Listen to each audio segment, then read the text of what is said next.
My biggest problem with popular anime, with the anime series of this season, is, well, the fact that they are indeed popular. I know, call me a poser, I don't care. Yeah, you know what? Put me in the fucking pyre, right? Execute me for having taste. Okay, but actually, to be completely honest with you, I found myself being wrong in so many occasions regarding new popular anime. More often than not, it's not even about me snobbing popular series.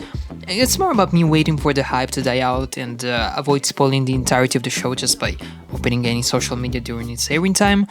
I could say that it was the case with Hell's Paradise as well. But I would be lying. When the first episode of this anime came out, I actually tried to give it a watch, mostly because seeing that it was animated by none less than MAPPA Studio, I realized that I would probably watch a hentai starring Colonel Sanders and Ronald McDonald if it was animated by MAPPA.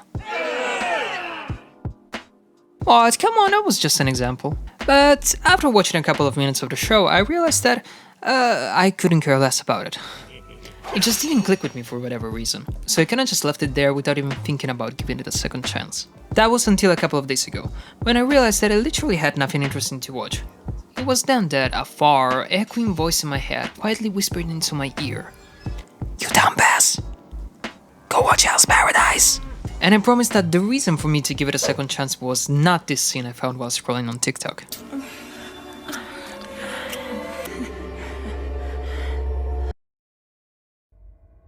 Hell's Paradise opens up by showing Gabimaru, the main character, getting executed, or to be more precise, showing the failed attempts at executing him. Because although a big variety of methods are being used in order to try and send him to the gates of hell for all of his crimes, none of them seem to have an effect. Beheading by a katana? About a scratch. Burned alive? Get out of here. Whatever this is.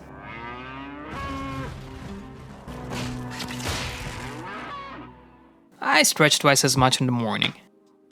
Gabimaru, called Gabimaru the Hollow, just to spike that edge a tiny bit more, is a shinobi from the town of Iwagakure, an incredibly skilled and respected killer that ends up at the mercy of the executioners because he betrays his village. At least he's not your typical shonen protagonist whose sole purpose in life is to continuously get fucked in the ass by demons and to run around fetching secondary quests like saving some random kid that entering a place they shouldn't have because they're illiterate is about to get ferociously martyred. Gabimaru doesn't really give a shit.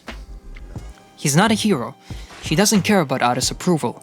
He's a ruthless killer that doesn't spare anybody. Except he's not, because under his cold and stiff shell lies a big softy. There's nothing he wants more than to get back to his wifey. Aww, how cute. Look at the two of them being all cuddly. Aww, that's kinda shaped like a penis. And quite unexpectedly, having at this point lost all hope and yearning for death to lead him away from his pain, he actually gets a chance to completely and undeniably redeem himself from all of his sins, and finally get back home to his wife.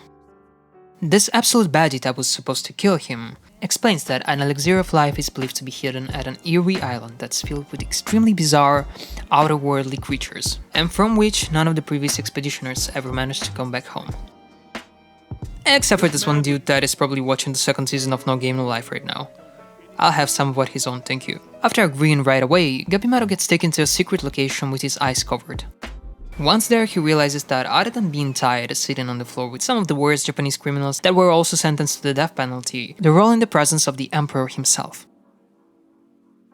Their mission is quite simple. If they really want to atone for their sins, they're gonna have to bring the elixir of life to the Emperor. The one that manages to do so is free.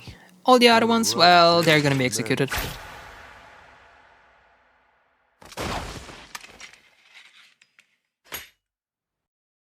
Okay, can we go now? But first, here we go. There's a bit too many of you. Now you're gonna have to fight for the right to participate. And now a typical shonen scene where the edgy MC doesn't want to fight. Man, this sucks. But then he does, collecting more kills than a Hanzo main in a quick lobby.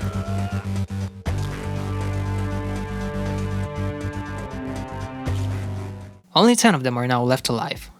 They're the ones who are gonna be basically competing in a sort of a battle royale match to retrieve the elixir. Each one of them gets paired to a swordsman that's tasked with the mission of executing the respective criminal if they attempt to flee. From the moment they step foot on the island, this anime manages to suck you right into its bizarre paths filled with Buddhist-inspired symbolism and sort of Kafkaesque half-human and half-insect creatures that wander its surface. An abundance of well-animated yet kinda unoriginal fight scenes with your typical flashback sequence of every character being the most lengthy parts of the fights themselves. Brother? Big brother! That was... I had a flashback for a moment there, sorry. Let's keep on going. I have to be honest with you, up until episode 6, maybe 7, this anime series is Boring! I know that many people will decided to start Hell's Paradise expecting it, rightfully so considering it's just 13 episodes long, to maintain a high level of entertainment throughout its length, dropped it after a couple of episodes.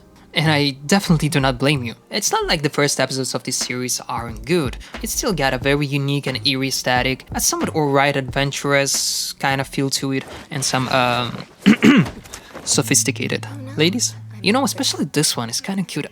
I was worried. What the fuck? I'm gonna avoid spoiling whatever happens further in the story, but if you started a series and felt like it didn't really live up to your expectations, although you still enjoyed the animation as well as maybe the character design and the general direction of the story, I'd strongly advise you to give it a second chance. So, you know, all things considered, do I think that this anime is actually mid? Well, yes it is, but it doesn't give a fuck about it and gives you a fat middle finger.